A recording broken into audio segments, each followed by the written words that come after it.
Welcome back to episode 16 of the Stef Through, a weekly show about the WNBA, hosted by myself, Sabreena Merchant, along with Evan Gualberto.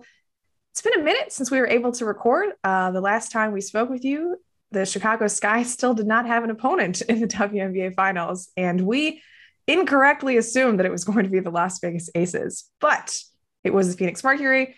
We got a 4-game final series that was probably not needed to be 4 games, but hey, the Chicago Sky are your 2021 WNBA champions. Evan, I don't know. What was the thing that stood out to you most from these finals? Chicago just doesn't like game twos, I guess. Yeah. Like the only game they lost. That's it, really. Yeah. You? Solid takeaways. You actually brought this up before we started recording. We should have known that Candace Parker was due for a title this year because she always wins titles in Olympic years, whether or not she is on the Olympic team, cough, cough, USA basketball, because she won a U18 gold medal in 2004, senior gold medal 2008 and 2012. The Sparks famously won the title in 2016 after she was left off the Olympic team. And here, 2021, after an Olympics where she once again was unable to play, though this time of her own volition, Candace Parker has a title. Just really an incredible story for Candace. I know we tend to focus more on the basketball part of things here, but pretty cool that she wanted to bring a title back to Chicago. And I mean, I was getting very like LeBron James, Cleveland, this is for you vibes with how happy she was. You know, they all showed up. Like that was a really emotional moment. And it was very cool that Candace got to celebrate that with her family and with fellow Chicago prep school product, Allie Quigley. It's just, you know, good vibes all around for this guy. I mean, if we can, shout out to DePaul University where like Allie went, and I mean, other people, me. Yeah. You're allowed to bring it up. I bring up the Duke thing a lot. No. Although I imagine most people would think one of us went to Notre Dame. That's true. That's sorry. Not the luck of the Irish this year.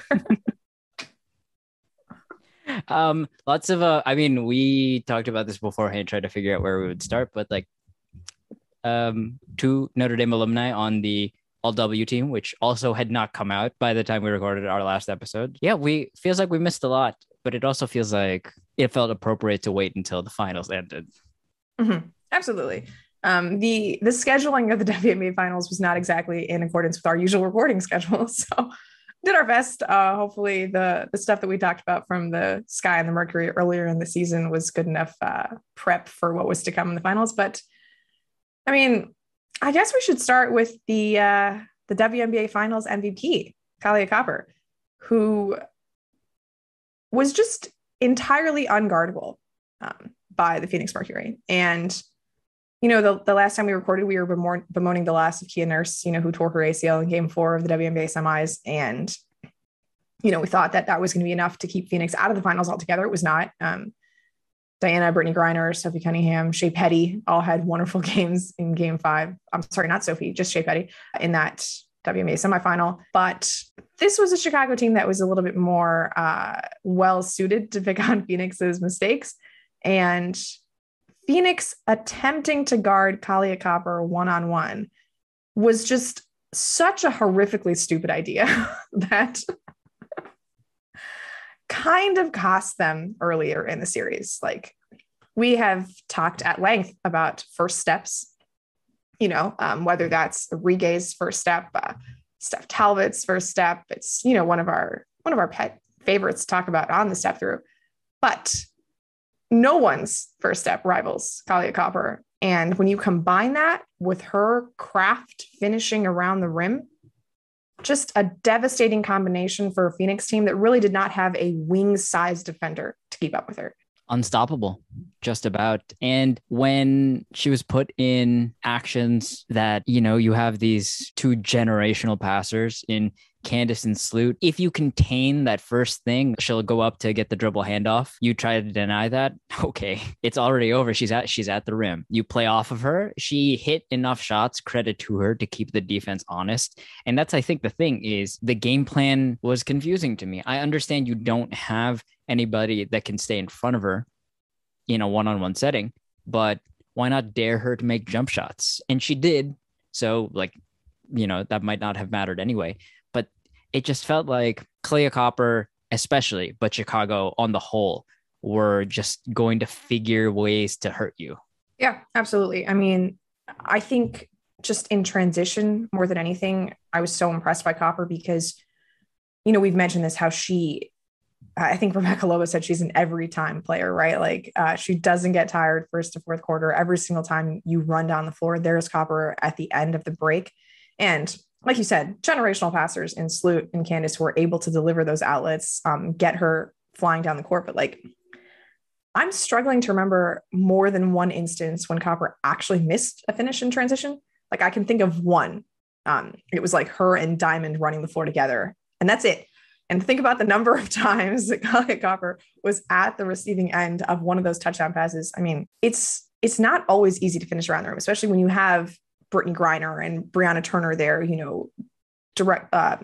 deflecting your path at the rim. And we saw a lot of players struggle, just whether it was fatigue, whether it was defense, whether it was just the stakes of the moment, to finish in those situations when they had wide open paths to the cup. I mean, I'm thinking of 3 Phoenix layups at the end of game 4 that particularly stick out to me, but Kahleah Copper just does not miss. And maybe she's not the most important thing in Chicago's half court offense. And maybe she's not the defensive hub of what the Sky are trying to do. But when you think of the Sky as an offense, you think of them as a transition team.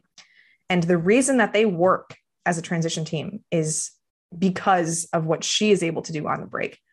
And I mean, it's really a shame that she doesn't appear to have a middle name, or that her middle name does not start with the letter F, but like she will forever be known as KFC. I think her Instagram handle is KLC. So there's probably like, I don't know if that's Kahleah, that's the L, but they should just let her change her handle because no one's ever going to call her that. That's super disappointing.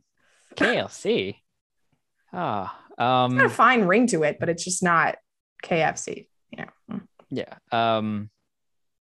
I guess, I mean, if you win a finals MVP, like you should be able to, well, you can change your name anyway, but like, I think you should just get to like, add one. I don't know why I'm talking about this necessarily because like, I'm not going to be able to really put a clip on. But that post game where she's talking to Holly and, hey, we can put profanity on our show. drops an F-bomb in the middle of, the interview, and Holly expertly plays it off, but like that was great. That's an all-time moment. Yeah, absolutely. Holly's just very good in this moment. I just think about like the start of the season, her interviewing Renaya Davis at the draft, and Renaya just like completely loses track of Holly because she's watching her own highlights on the broadcast, like as she's being drafted, and Holly just has to play along with it. And then, to go full circle from that to Kahleah Copper once again being just one step too fast for her opposition. In this case, the ESPN, what do you call them? This, I don't know, whoever's trying to bleep the audio, yeah. The bleep button guy. Very, very cool moment for her. Just a really great atmosphere at that Chicago arena. I'm very jealous of everyone who got to be there in person. It just looks like it was super fun to be there. But yeah, had to start with Kahleah Copper because she was the finals MVP. It is at this moment where I would like to make my protestation because I believe that the next person I'm going to talk about should have been the finals MVP, and that is one Courtney Vandersloot, who, as Candace Parker noted, was 1 rebound shy of a triple-double in game 4. Just an absolute masterclass throughout the entire series. Averaged 12 and a half assists per game, which is like a stupidly high number. When you think about the fact that these games are 40 minutes long, scores are regularly in the 80s. She accounted for what I believe Sue Bird said it was like 52% of Chicago's scoring in that final game. So God, everything's such a blur at this point. Yeah. I believe Sue pointed out that going into the game, she had accounted for 42% of Chicago's total offense. But through 3 games. Yeah. During the fact that she did not play in like one of those quarters altogether because Chicago was completely routing Phoenix so thoroughly in game 3 that they didn't need her. I know I said that like when you think of Chicago, you think of their transition game, but that's because like they were just kind of clunky in the half court for much of the regular season.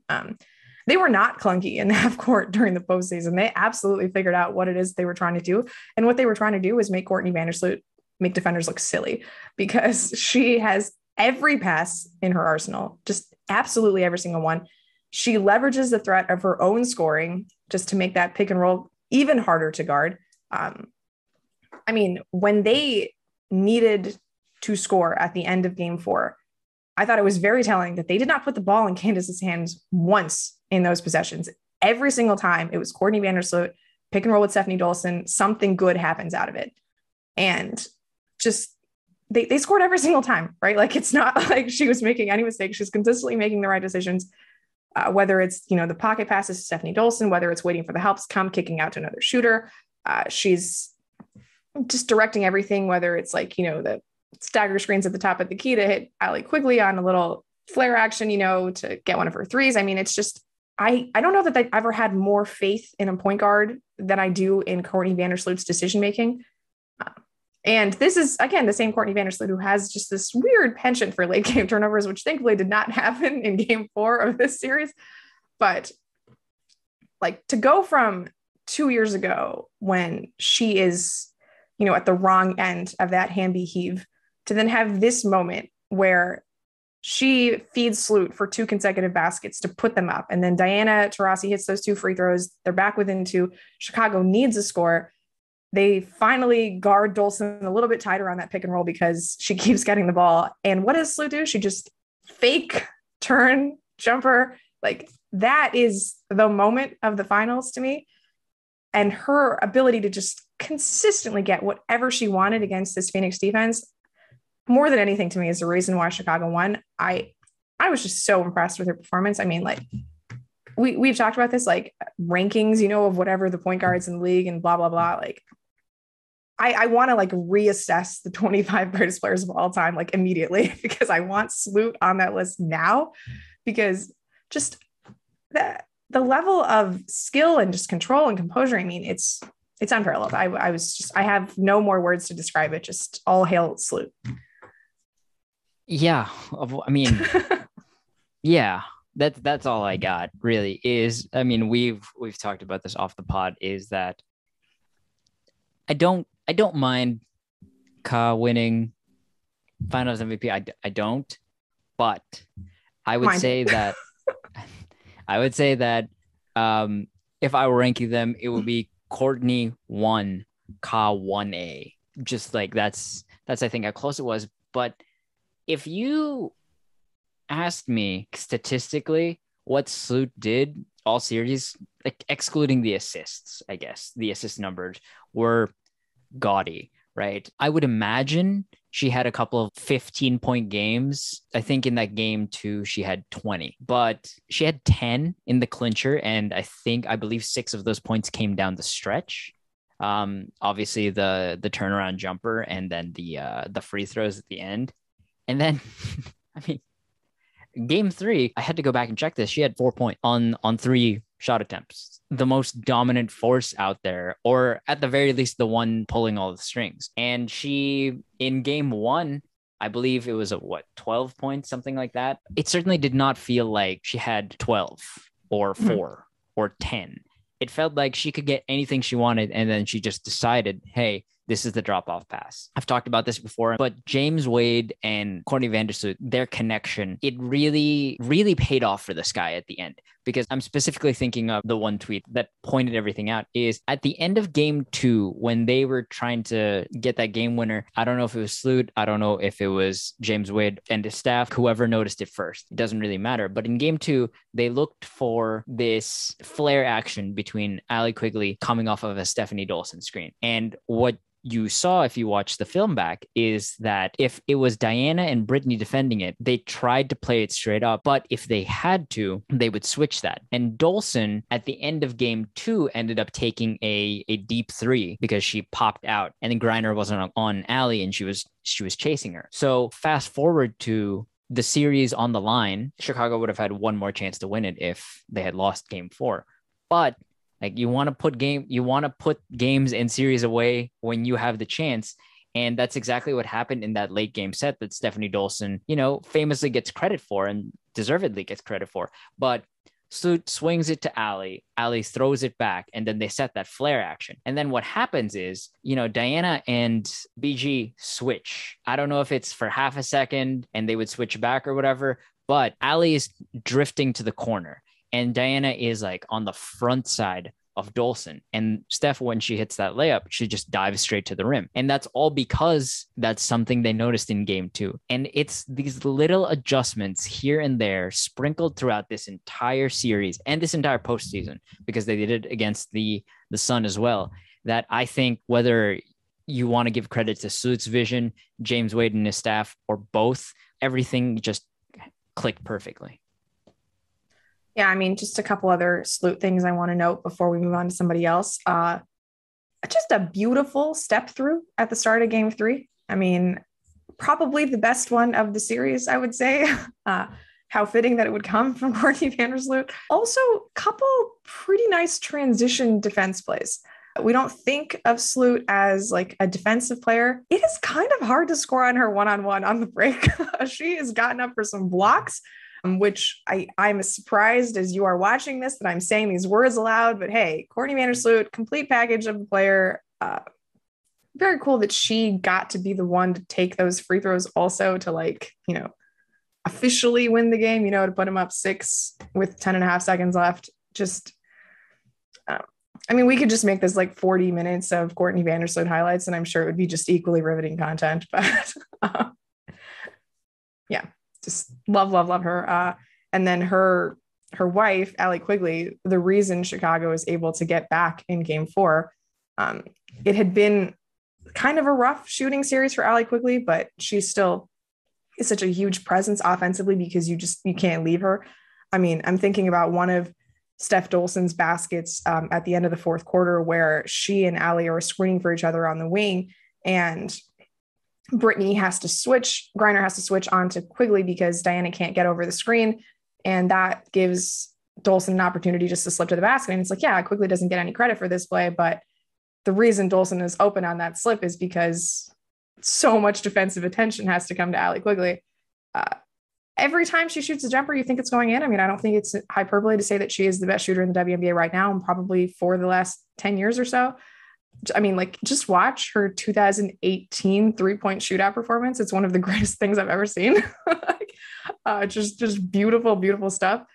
And then she had this one elbow jumper over Skylar Diggins-Smith too, where she kind of does like this little mouse in the house post situation, just gets the ball and is able to turn around over Skylar. I love watching good shooters make everything happen on the court.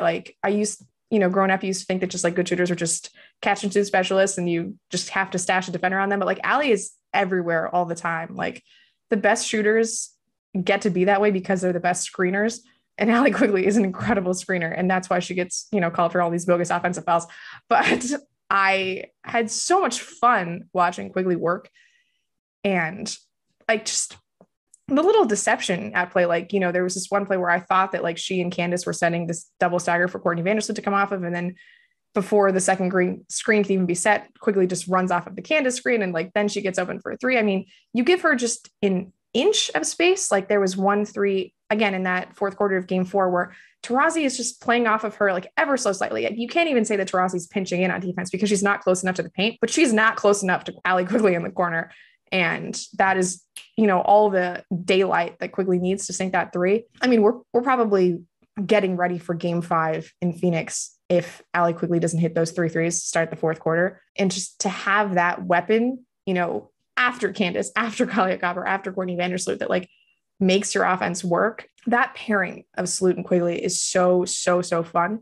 To think that there was a stretch in this season where they had Quigley coming off the bench behind Diamond Shields just makes me realize how freaking long this year was, that there was ever a point where we're oh, maybe the sky would be better if Quigley were not playing the most minutes possible.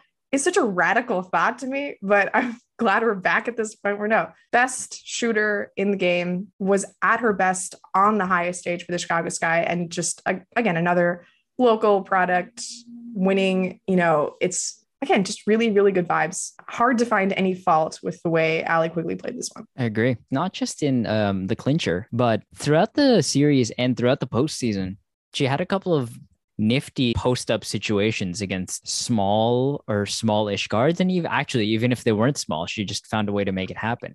And she just muscles. Yeah, she really does. And she's got guns. So I'm thinking about if Courtney Vandersloot is turning into a shot blocker extraordinaire, which, we'll have more clips playing here. And Allie is posting up. I wonder because I believe I saw when ESPN did that like horse thing. I believe they have a court there. So it's just post up battles, I guess, there. Yeah. Court is putting it generously. Allie Quigley did not have the best setup relative to the players that she was competing against in horse, but hey, she still beat Chris Paul. That's true. On a flip phone, no less. Recorded on a flip phone. Man, those were the dark days of the pandemic. It's true. But yeah, I mean, Allie Quigley, video quality than Trae Young. All I'm going to say about horse. It's true.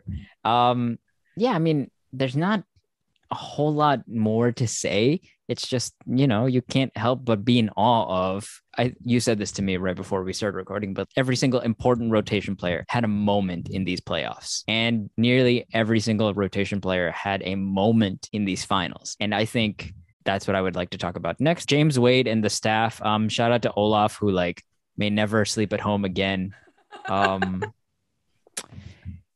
Just, there was something in it for everybody, and it's a testament to how this roster stays ready. And that's a cliche, if ever there was one, right? Of stay ready, because you never know when your moment's going to come. But if Ka doesn't pop like this, then Allie can be more honed in on. And Sloot is still going to make stuff happen, but it's a little bit easier when you can't play a step off of Allie.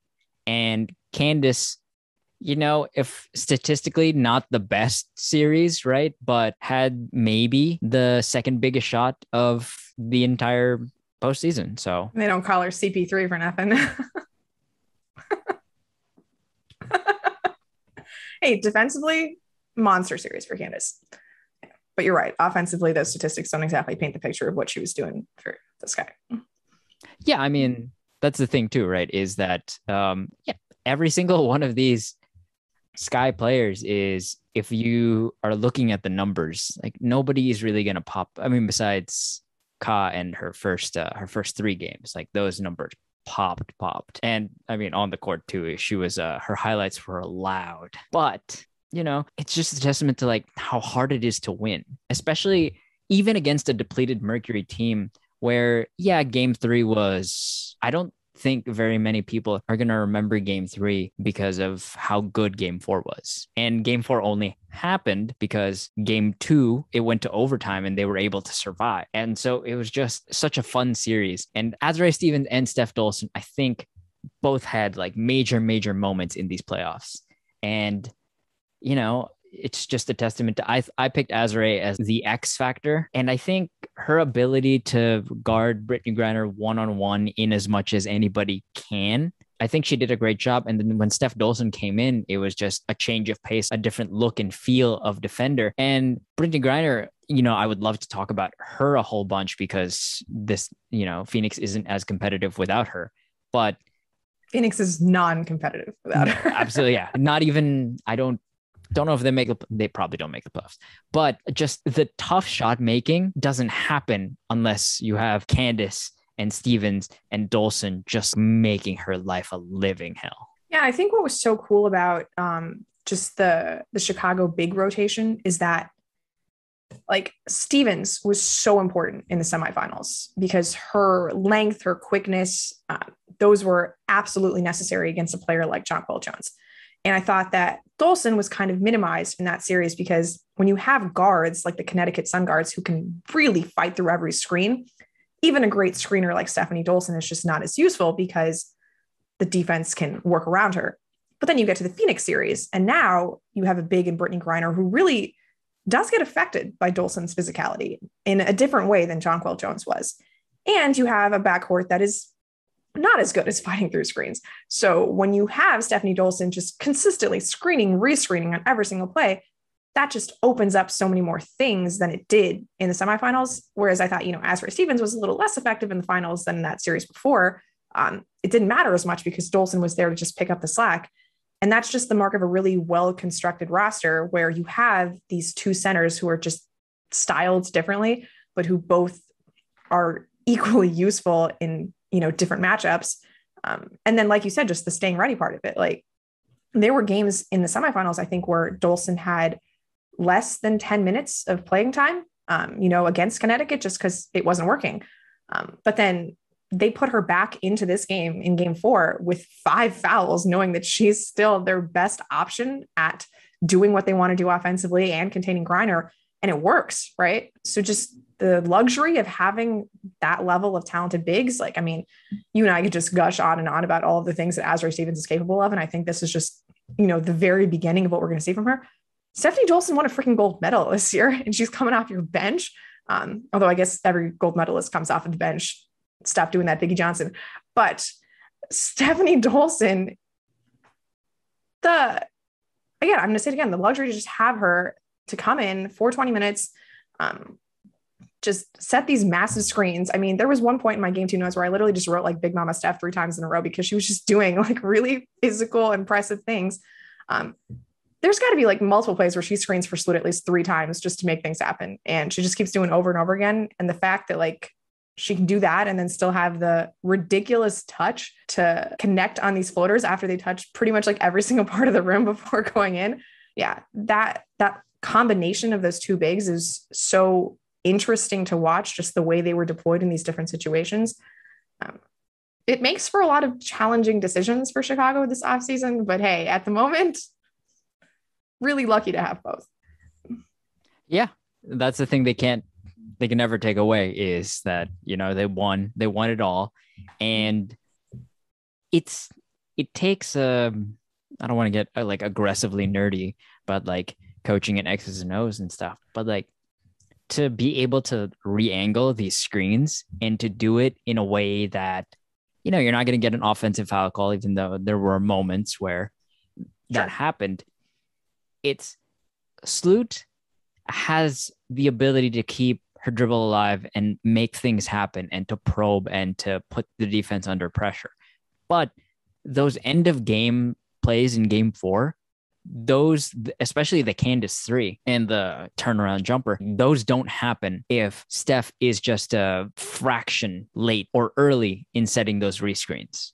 Because if you lean or whatever it is, you can get called for an offensive foul at any time. But that's the benefit of the way this roster is constructed too, is that Stef Dolson is, I believe, a 2-time former All-Star. And if you are a new viewer, you might not have known that about Stef Dolson. You should. She's a great social media personality, the master of the Instagram story, I feel. But just a winner through and through. And the way she was just able to make stuff happen, especially when it looked like she might be out for concussion protocol, just the way her head slammed against I'm not going to show that highlight here because I hate that stuff. But yeah, the way she was able to just stay in it. And, Azurá got that Jonquel elbow to the face where they didn't have a flashlight, so they used an iPhone and that stuff. The fact that they each had one of those moments and then came in and just like they had signature moments of that game. They're all great. They're all great. Yeah. I was just looking at their salary cap sheet real quick, and they only have 4 players under contract for next season. So it is going to be quite the offseason for the Chicago Sky, but those decisions are so much easier to make after you've won a title. So I don't think James Wade is disappointed to be having these problems at all. But lest we forget, the WNBA is a hard cap league, which means it's not like you can just pay as much as you want to keep your players around. Decisions will have to be made. And I mean, if I'm Kahleah Copper, like, are you signing for anything less than a full max at this point? Like, you just won the finals MVP. What discount? Yeah. I mean, she can throw her middle name around if you try to give her anything less than what, she feels she deserves, and rightfully so. Right. Yeah, but we can talk about that during the offseason. I do think we should talk a little bit about Phoenix, who was a worthy adversary for 2 of the 4 games in this series. Maybe a little bit more. They were fine in game 1, just sort of gave it away in that one quarter. This Phoenix team is so fascinating to me because we talk about the depth of the Chicago team and how it's like next man up mentality. Like if Azurá doesn't have it today, it's Stef Dolson goes. And if, Quigley's not shooting well, we'll just play faster and like maybe put Diamond in the game and just play with more pace and all these sorts of things. Phoenix needs their stars to play well. This is a very top heavy team that relies on insane production from Skylar Diggins-Smith, Brittney Griner, and Diana Taurasi. And really just don't F this up mentality from the rest of the players on the team. Like that's basically how Phoenix has got to this point. And I mean, I don't want to look ahead to their offseason just yet, which they also have tremendously interesting decisions to have to make. But this, first of all, you mentioned this earlier, this was the best season I've ever seen from Brittney Griner. Her level of like the physical gifts that she has, makes it hard for anyone to match up with her. But for a lot of her career, she hasn't been like the type of rebounder you might expect. She hasn't been the type of defensive presence you might expect. I have no complaints about the way Brittney Griner played in this series, in this season. She was hitting from everywhere on the floor. I know she's not a three-point shooter yet. That's fine. She's a 6'9" center. I don't expect everyone to be a three-point shooter. She can hit long twos, provide you with the amount of spacing. There were times in this series when I was texting you because, I was like, is Chicago changing anything they're doing defensively? And it's like, no, Brittney's just making anything she wants over any type of coverage because she can shoot over anyone because she has that length. She has the touch and the post moves to like maneuver herself into any position she wants. There were times when I was watching her and it's like, oh, this is a terrible post position. Like she got pushed out so far on the catch. And then it's like, well, she just spins and gets right to the cup anyway. And it's like every time she shot the ball that she had, these free throw length jumpers you just expect to go in. Really incredible performance. I mean, she might have been like one of the three best players in the series, honestly, even though it came in a losing effort. Like you wanted to talk about her shot making. This seems like as good a time as any, but yeah, like it was a losing effort, sure. But like, I don't think any of it falls on Brittney Griner not being enough.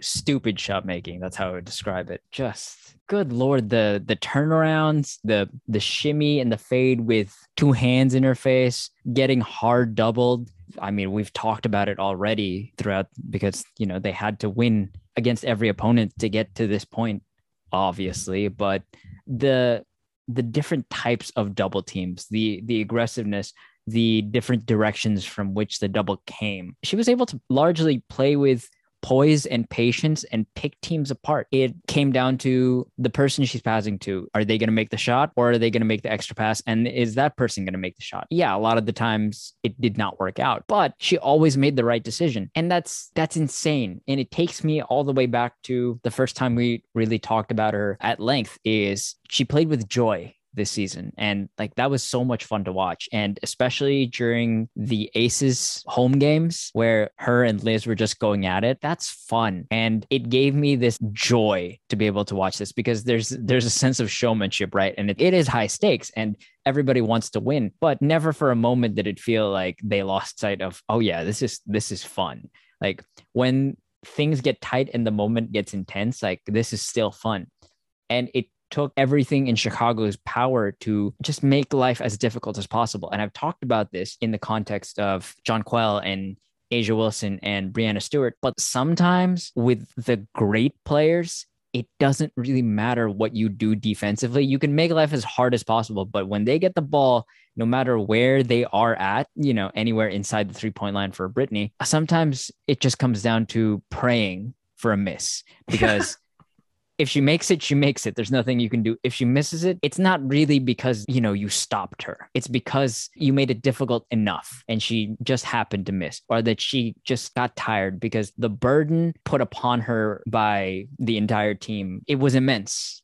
And I don't blame her for getting tired at all. Yeah, I mean, she just everything, right? Like you mentioned the absurd shot making, the passing out of doubles, the high-low passing with her and Kia Vaughn, or just even Bri Turner. I mean, like she had a high-low pass to like Diana Taurasi in game 2 that like I just love. These are the actions that Phoenix is running. I mean, she dunked earlier in this series, right? The first dunk in WNBA Finals history. She had some of that back and forth with Candace Parker, that talking, that she had with Liz in the semifinals. She was, I believe, drawing at chance during game 4. Really like talking aggressively to somebody sitting in Chance's vicinity at the very least. But yeah, I mean, like you said, just having fun the whole way through. It's really, really enjoyable just to watch her play. I mean, one, because she's excellent, and two, because she's clearly having such a good time as it's happening. I'm disappointed that, anyone had to lose this series, and just mostly disappointed that Brittney Griner had to lose the series, because she's won a WNBA championship, right? She came in like the second year after she entered the league. Phoenix won in 2014. But that was more of a Diana Taurasi, DeWanna Bonner team. Like this was her team. She was the best player on this team. And they just didn't have quite enough pieces to complement her, right? Like when you're relying on that much Sophie Cunningham and Shea Petty, like it's just, I thoroughly enjoy both of those players. Like, and they had their moments in the playoffs, right? They don't win game 2 without Sophie Cunningham. They don't win game 5 against Vegas without Shea Petty. But to expect basically just those two players and Brianna Turner to provide the offense that you need to compete against all of Chicago was a little too much to ask for. And I think it was just more of they didn't have enough horses, to compete with this guy. And that just happens, right? Like I wish we could have seen these two teams at full strength, because I mean, I think about Kia Nurse guarding Kahleah Copper, and it delights me to no avail to think about what she could have done against her. But hey, this is what we got. And I was just pleased that like, even in these tougher circumstances, that Griner was able to acquit herself so well, because, there's been some knocks against her in previous seasons. And I don't think any of those are valid anymore. It's really a silence the haters season for a lot of people. Mm-hmm. But yeah, it reminds me also of, I forget how you phrased it, but you said something along the lines of like, when Stewie like is taking a pull-up jumper, you're surprised when there's a miss. Like that's what Brittney Griner's jumpers felt like. Like no matter what the jumper was. Yeah, just a testament to Brittney Griner. I joked about it before we started the pod, but ECAT, boy, oh boy. Boy, oh boy. Maybe we should do some ECAT film work, when they play Fenerbahce during the offseason, or the EuroLeague season, I guess, because there's a lot of good talent on those two teams. And I am always down for more Vander Quigs, John Guel, Brittney Griner, and I'm a Miesman. So that should be fun. There should be 2 reigning finals MVPs in that lineup. There should be 3, really, if Stewie were healthy. That's true. Oh, my Lord. Goodness gracious, that's a lot of talent. Do you want to hit on anybody else from Phoenix? A little bit Brianna Turner, really just a versatile defensive player. The number of times where she was able to get back in transition and steal the ball away before Chicago had known like what was happening, for such a good transition team as Chicago. Like you notice every time they tried to advance the ball with the dribble, like Brianna Turner was right there. And if they just went with the pass, like it was obviously much harder for her to contain that. So yeah, just she was everywhere defensively. I've learned in this series that she is not quite the level of isolation defender necessary to, contend with like a Candace Parker post up per se, but put her in help. Brianna Turner is just a menace. She just finds herself in passing lanes and like weak side rejections. I mean, it's lots of stuff going on with Brianna Turner. I say this as someone who rooted for Danny Green for a very long time. I get nervous when Brianna Turner dribbles, just nervous. Like it's one thing, when they're swinging the ball around the perimeter at the beginning of possession and Brianna Turner is completely by herself because no one in their right mind would guard Brianna Turner at the 3-point line. That's fine. Whenever she has to take a dribble in the paint, it feels like bad things are going to happen. And in order for Phoenix to reach another level, for them to be successful with this current roster construction, you just have to be able to count on more offense from Brianna Turner. Like, the only time I felt comfortable in her scoring was off of a lob from Skylar Diggins-Smith. And I'm very specific when I say that, because if anybody else threw her the pass wasn't quite right, don't even really trust her to finish putbacks. I mean, she got blocked by the bottom of the backboard once, I believe. You have to get a little bit more offensive production out of her. And like, I don't know where that comes from. If she just gets more comfortable finishing around the basket, like I don't really think turning her into a jump shooter is really the right move at this point in her career. I think it's probably just more pick and roll stuff, but she just was not good enough for them on that end of the floor. And they needed more scoring, especially with all of the attention that was being devoted to Griner and like their perimeter players. I didn't think that she was getting tough shots per se. Like, there was one play at the end of the fourth quarter where it looks like Skylar's going to take a layup and then she sort of directs it into a lob to Brianna Turner and she's not really ready for it. And it's sort of low on her jump. And it's like, oh, Brianna Turner couldn't even finish that play. And it's like, no, well, that's a terrible pass. But most of the time it's like she's slipping out and, has a look at the basket. And I just think she needs to get better at converting those looks at the rim, like with her height, with her length. The offense has to come from somewhere. And there were just too many times when it was like, oh, well, Chicago can play defense 4-on-5 because Turner's not doing enough here. Yeah, well, I agree.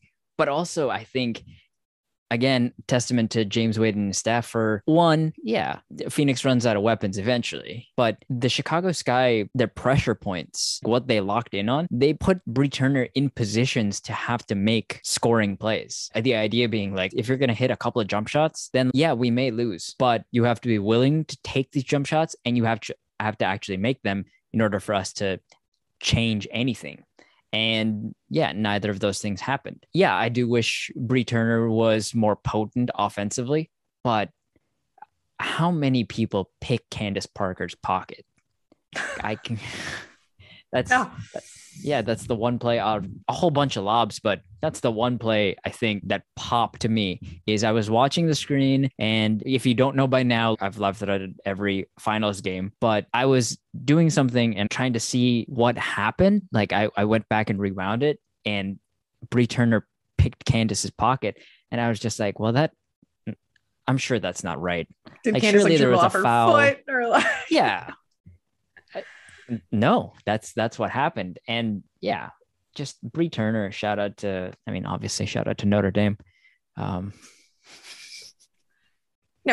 absolutely. The first team all defense nod entirely deserved for Brianna Turner. The things that she's able to do on that end of the floor, awesome. But when you get to this level, when you get to the finals, you can't just turn into a non-factor on the other end. And she was so effective against Vegas, right? Finishing when Griner was passing out of those doubles. And like you said, Chicago watched that tape. They knew where those cuts were coming from.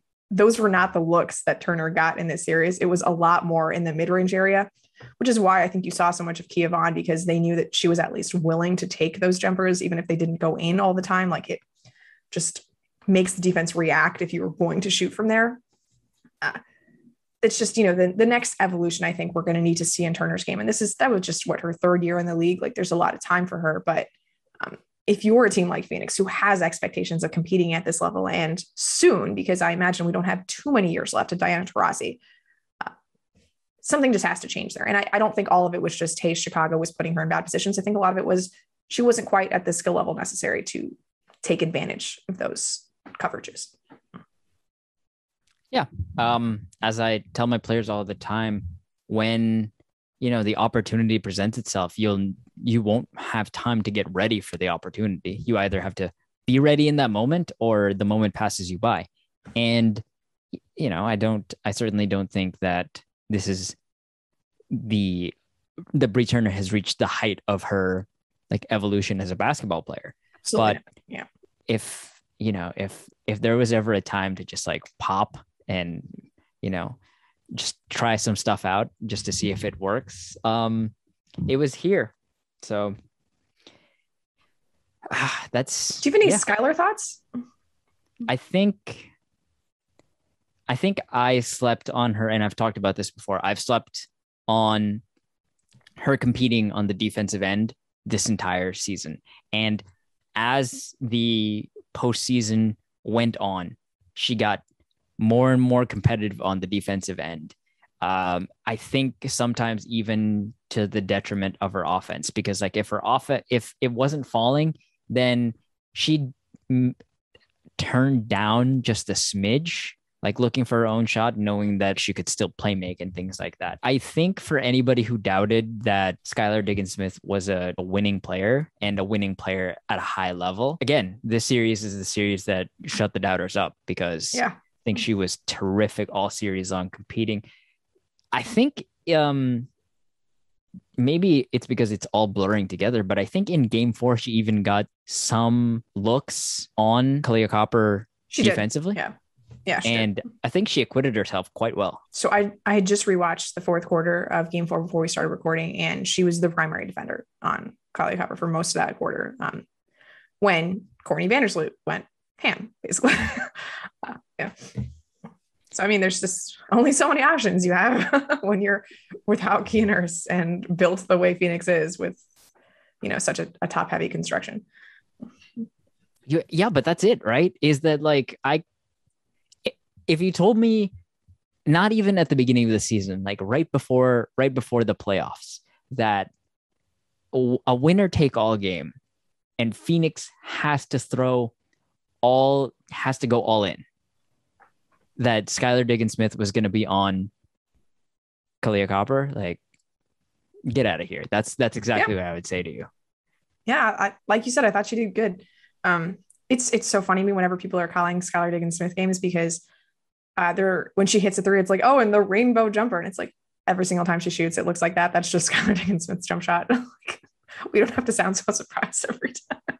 Yeah, the level of intensity that she brings on that end of the floor is quite impressive. I mean, I'm sure she'd like to have some of those layups back. Like, who among us hasn't had situations like that? But this was the first time Skylar Diggins-Smith has ever been in a playoff series in her WNBA career, and she came to play, right? I don't think anyone picked Phoenix in that first round against Vegas, and I mean, we certainly didn't.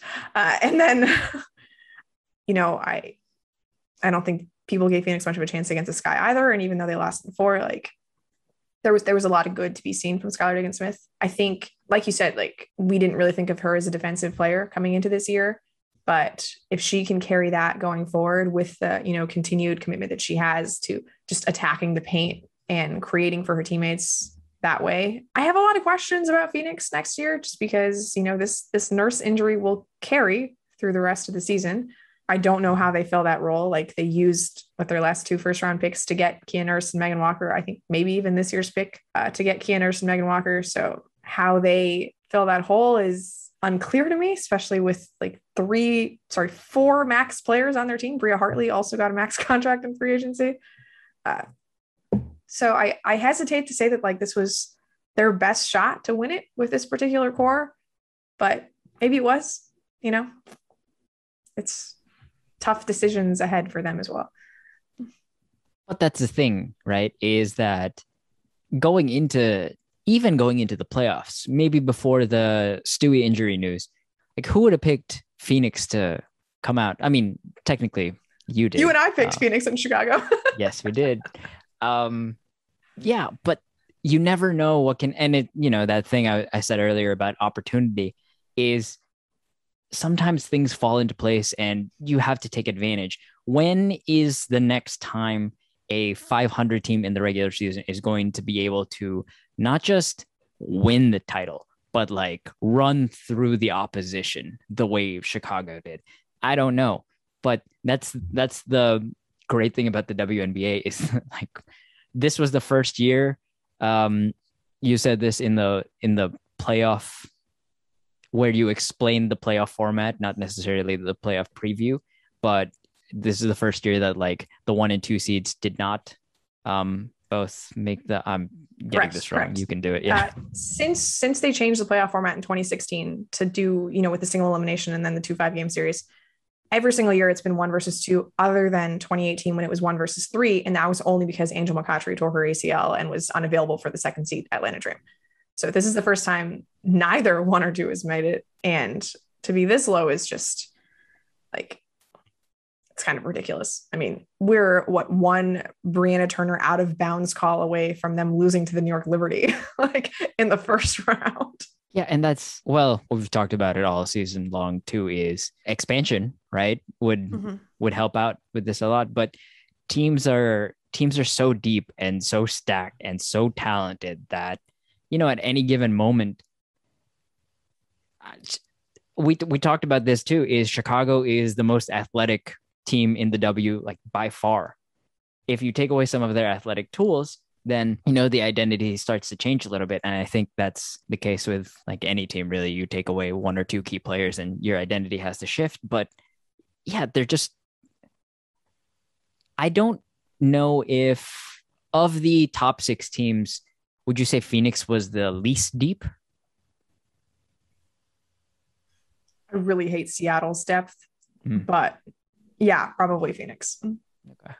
I mean, I got a lot more respect for Phoenix's depth as this playoffs wore along. Like with Kahleah, they might be deeper than Seattle. Yeah, that's true. Kahleah was obviously the biggest factor, but yeah, it's just, I think the team with arguably the most depth taking on the team that with the least depth. So you never know what's going to happen. Obviously you never want to count any teams out, especially somebody with the likes of, an ever evolving Skylar Diggins-Smith and the continued ascendance of one Brittney Griner. But yeah, tough to say with any confidence that like they'll for sure be back sometime soon, because, I don't think I would be willing to say that. This is such an interesting question now, because I'm thinking of Vegas and how I only like 7 of their players, but I love those 7 players. Something to think about later on when these rosters have completely changed for next season. Yeah. Also, you can't count out Connecticut, who obviously turned into a 10-person rotation. God. With team and white flag Stefanie Jones as well. Yeah. It's been a really, really fun postseason. I had such a good time watching this year. Last year, the finals were a bit of a letdown just because of how banged up Vegas was to that point and how absolutely complete Seattle was, even without Sammy Wickham, who was on maternity leave at the time. But I'm just glad that the finals got to end on this note where, Chicago outscores Phoenix 26-11 in the final 10 minutes. I'm very much preparing for a situation where, we're gearing up for game 5 today. To think how quickly it all changed. Chicago was up by 7 points halfway through the quarter. I'm not going to say they had this game in hand or anything. Sorry, Chicago was down by 7 points. That's what I meant to say in that fourth quarter. It's not like Phoenix had the game in hand or anything, but Chicago had to take this. It wasn't just, they were ahead the whole game and just holding Phoenix off. This was a really good series, despite the results. And I don't know about you, but I would say that fourth quarter was my favorite moment of the postseason, but I don't know, what are some other, I guess, individual stretches or plays that sort of stand out to you from everything we've seen over the last month? Yeah, every single Courtney Vanderson moment just has me gushing. But yeah, the fourth quarter definitely is, because it's going to be a no duh moment because it's the culmination of everything, right? But it's a culmination of X's and O's and adjustments. And if you're into all of that stuff, you watch what Chicago did against Phoenix. And even actually before the fourth quarter, what Phoenix was able to leverage to get, they weren't just magically hitting shots now. I think you tweeted in response to something I said, you were wondering how Griner got so open in real time. Yeah. And that's because they threw a couple of sets out there that looked like the other stuff they run, but decoyed and went into other sets that they run. Poorly phrased, but they were able to mask actions. And, that's the back and forth all series long, despite the fact that game 3 was a massive, massive blowout. It was so much fun. And so it's not as if one individual moment, if I had to pick one, it's the Stefanie Dolson, Allie Quigley, Brittney Griner, Taurasi switch. Yeah. Because that's something that when you're a coach, when you're a coach, you're just that's it. Let's do that. Yeah. So that the lobs are always cool. Mm-hmm. The fact that Brittney almost had 2 dunks in a finals game, not just the finals, because she had that one hurriedly scooped it because she didn't have the time. All of it. Yeah. Yeah, I think I mentioned this before the start of the playoffs, how I'm very much in favor of eliminating the single elimination games and just getting more series.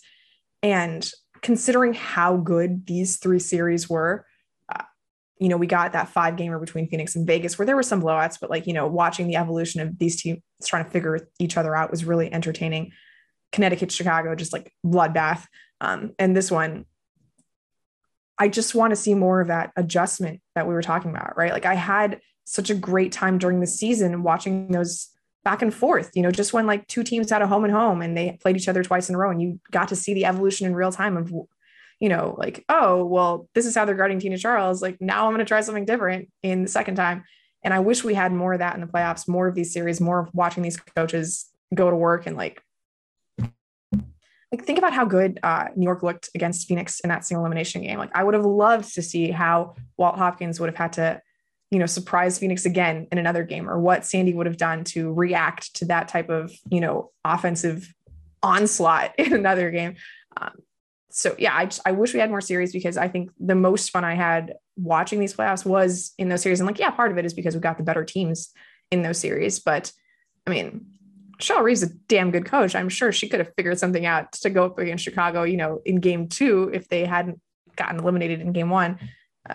So yeah, those are the things that like really stood out. Like, oh, you know, this is how Chicago is hard hedging against Connecticut. Well, let's use Alyssa Thomas as a slipper and just make her, you know, they're going to have to guard her in all these pockets of space. And then Chicago has to figure that out. And then, yeah, all of the adjustments. I mean, and then like game 5, Vegas Phoenix was legitimately one of my favorite games of the whole year, because admittedly went in with very little hope for Phoenix.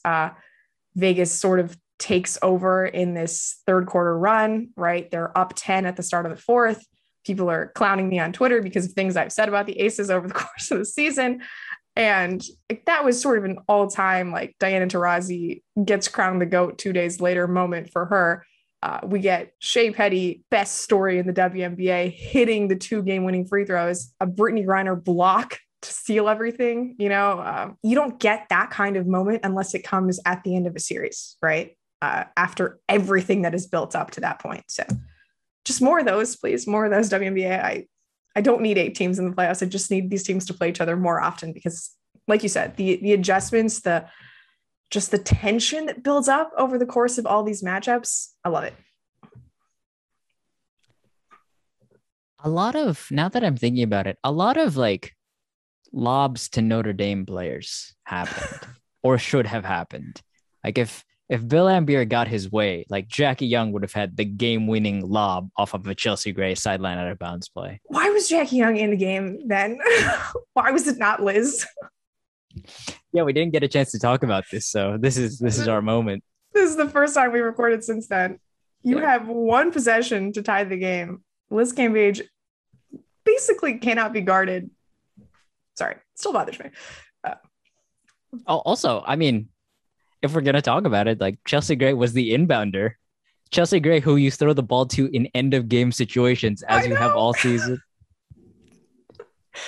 We have, if there has been one consistent thread of the step through over the past 16 episodes, it is that Bill Laimbeer is leaving too many things on the table.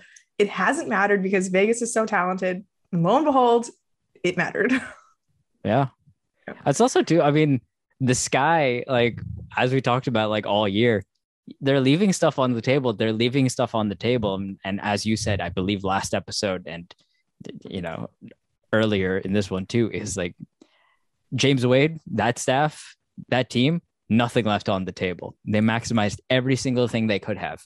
And like, I mean, that's the difference between a team that didn't win the WNBA finals and one that did. Mm-hmm. Yeah. Congrats to James Wade. Congrats to the Sky. Congrats to, you know, Candace Parker and Allie Quigley, Chicago legends forever and ever and ever. SLOOOOOOOOOT and Kahleah Copper, who also should not have to pay for drinks ever in Chicago again. It's great when a team has to play this well to win, you know, and like we said, maybe it wasn't the case over the course of the regular season. Injuries, obviously part of that, but once the playoffs came on, like, they weren't messing around anymore. They lost 2 games. Both of them could have gone in the other direction pretty easily. I mean, we could have been talking about a historic run where Chicago just won 8 games in a row and we're just put everybody to shame. I'm glad they didn't, just because we got a little bit more drama out of it, but yeah, a very deserving champion. I think, you know, at the start of the season, none of us would have been shocked to learn that Chicago was the champion at the end of the year. The level of talent, the coaching acumen on that roster. I'm just so glad that you said Olaf may never be able to sleep in his home again. We're not going to beat that line for the rest of the show. And I mean, Sandy made her kids choose. Yeah, I guess you can't really go wrong because you live in Phoenix. So, sure, you know, no one's going to get on your case if you pick the Mercury. But if you pick Chicago, then you get to go to school with like merch the next few days. Yeah. Yeah. I mean, so that's Sandy, I think, coached a hell of a postseason. Just I think at the end of the day, you just run out of things to throw at Chicago. Yeah. They're definitely, if they're talking now, it's definitely a little awkward. There's some conversations between Olaf and Sandy about Sandy, I'm just saying if Kia were healthy, none of this would have been a problem. Yeah. Is there anything else you wanted to touch on from the finals, or I think even the postseason? No, I mean, I think we talked to death about that Chicago Connecticut series, and I'm gonna try to contain myself about the Phoenix Vegas series anymore. But hey, you know, like I said, just a really, really deserving champion who just didn't like take any shortcuts on the way to the title, and it just makes me feel better about the season as a whole, that like a team that was playing well, that did everything it could to win, ended up on top. I got nothing to add to that. We got to step through everything. We got everything. We got Dwana Bonner shouting out our show, or Rebecca Lova shouting out our show on behalf of Dwana Bonner. True. Yeah. You have any I don't know, last thoughts about the season yourself? I wish I mean, there's a lot of things I want expanded, but would a third all WNBA team change everything? Like I would really just, you know, the way things are structured. I don't have any problems with how all WNBA shook out, but the case could be made for certain other players to have made it. And such as the case is, you have to take people off to put people on. If there was a third team, I think people would still be unsatisfied. But if there was a third team, I think you could better take a snapshot of the entire season. I like the two. I think it's fine. I mean, I don't like to compare everything to the NBA, but like their league is 450 players and they have 3 teams, and this is 144 players and there are 2 teams. So I think the ratio is about right. You know, I think the all-star teams are just like a slightly more expansive snapshot of the season, and then the all WNBA gets to like, you know, hone in a little bit more. So I'm okay with it. You know, I have my preferences of who should have won the awards, and obviously they did not all go the way I thought they should have. But as far as all WNBA, I'm probably like 9 out of 10 satisfied with the selections that were made. Okay.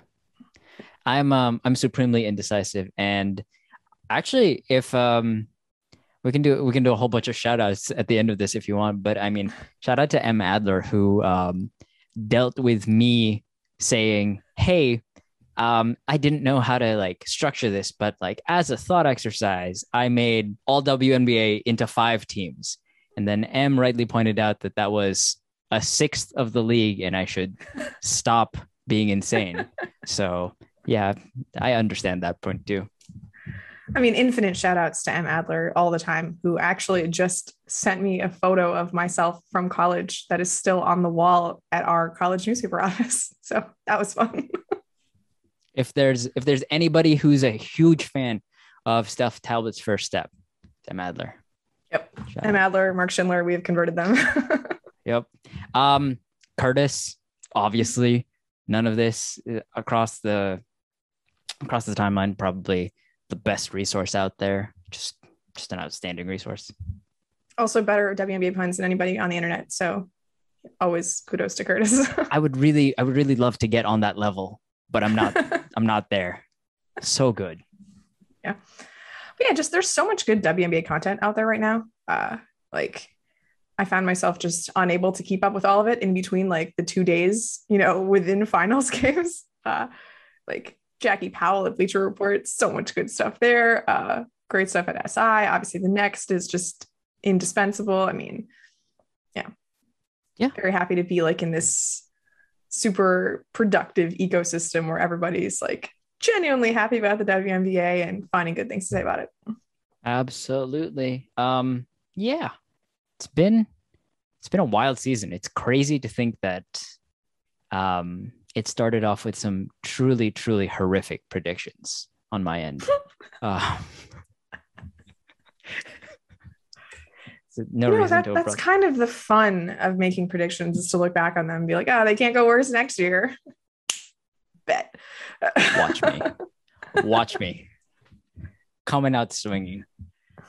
Okay. Well, ECAT. We can just ECAT. Just highlights. Yeah, we haven't quite figured out what we're going to do during the off season. Maybe some previews of what's to come free agency wise, maybe some look-ins on EuroLeague, but hey, at least we made it through one WNBA season. So congrats, Evan. Yeah, this was like, this is always super fun. And yeah, thanks for doing this, because I legitimately, when I asked you if you wanted to do this, I was like sweating bullets.